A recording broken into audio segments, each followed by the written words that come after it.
now in Batangas. Finally, we're back in Batulao, one of my favorite day hikes. We get to run it this time. Just the five of us. We're just waiting for Kervin. He's on his way. A quick workout before we do a big one. You know, our year-ender climb. We should also do a video on this one. We're excited, but now it's kind of foggy. You can see in the background, really foggy. We'll probably do 2 laps. From there, I don't know, at least 2. Hopefully it's gonna be a fruitful workout day.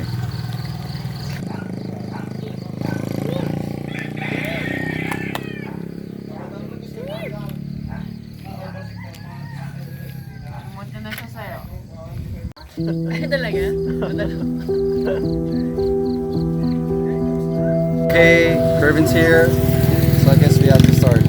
Still foggy. Hopefully we get some clearing soon.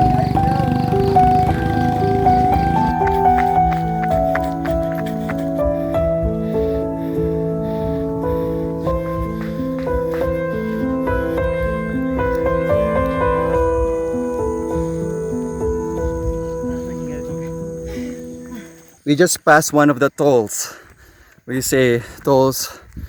These are people who ask for money because you're passing the property, which is kind of illegal. There's no receipt. There's no ordinance. So it's like I can tick off. I was ticked off, and kind of gave him the tone when I talked to him. But I just paid anyway, just to avoid further conflict. But definitely, I will report this to the authorities because this is too much. It's been going on for years and they never learn.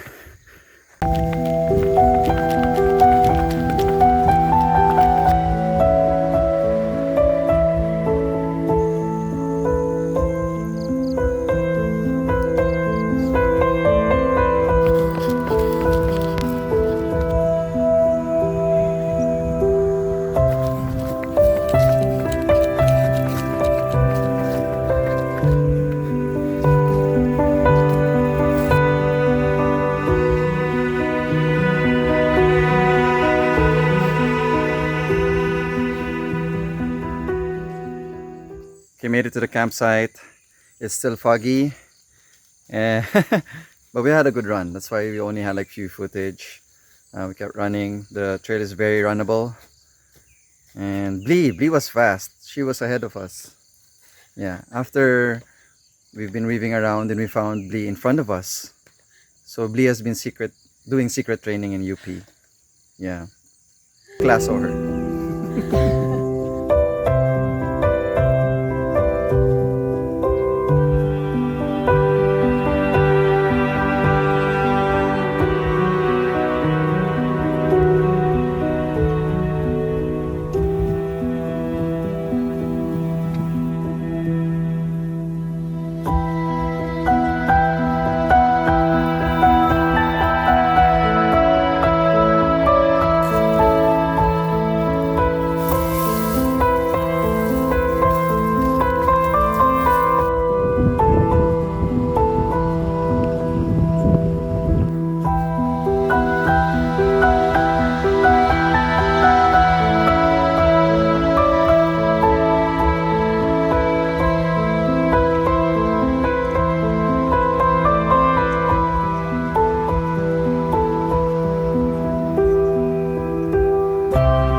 summit.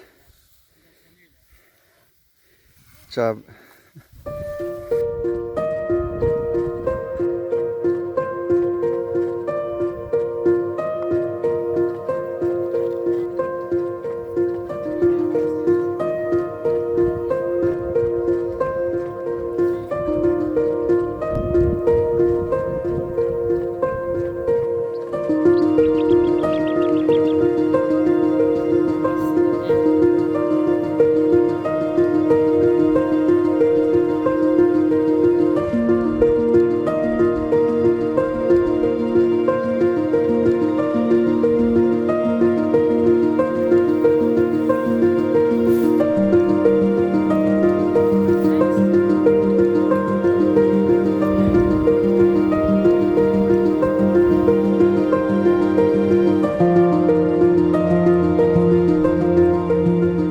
Okay, we're in a junction.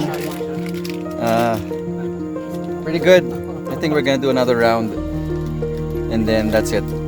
Round 3, I don't think so. We're excited to eat Tagaytay. And take it easy for now. And we had some jellies, thanks to Lee.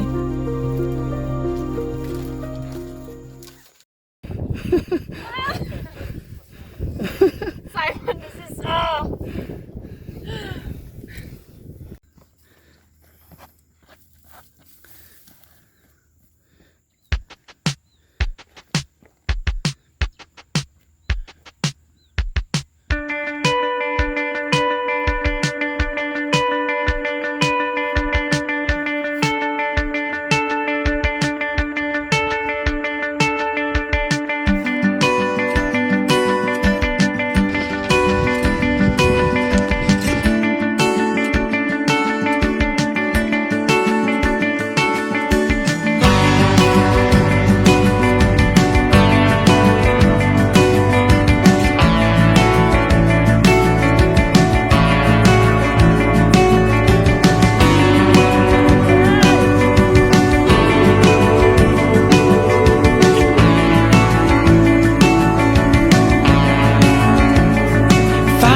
where the shade has gathered ever since we left here, and the trees have overgrown.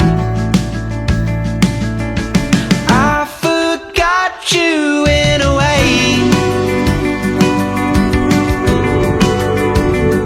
Since then, the weeds drew up and covered the doorstep, and the floors have given way.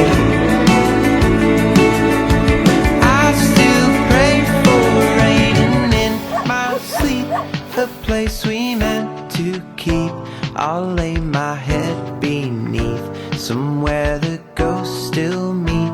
And if I woke too soon to see them fade from view into the afternoon, somewhere I thought I knew your weather when I'm gone.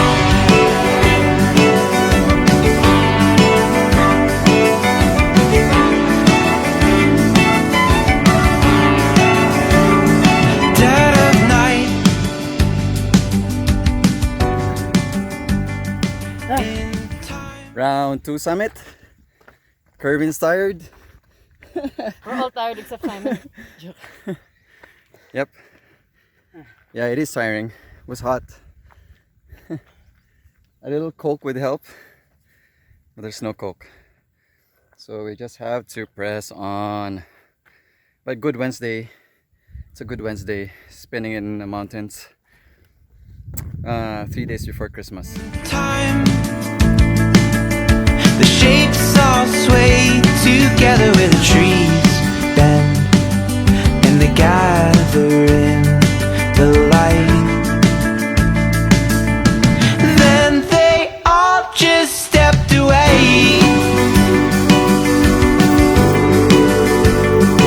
In time, I'll forget whatever may have changed here with the first of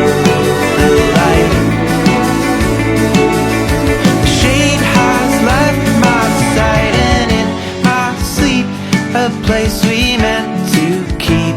I'll lay my head beneath somewhere the ghosts still meet. And if I woke too soon to see them fade from view into the afternoon, somewhere I thought I knew you'll weather when I'm gone.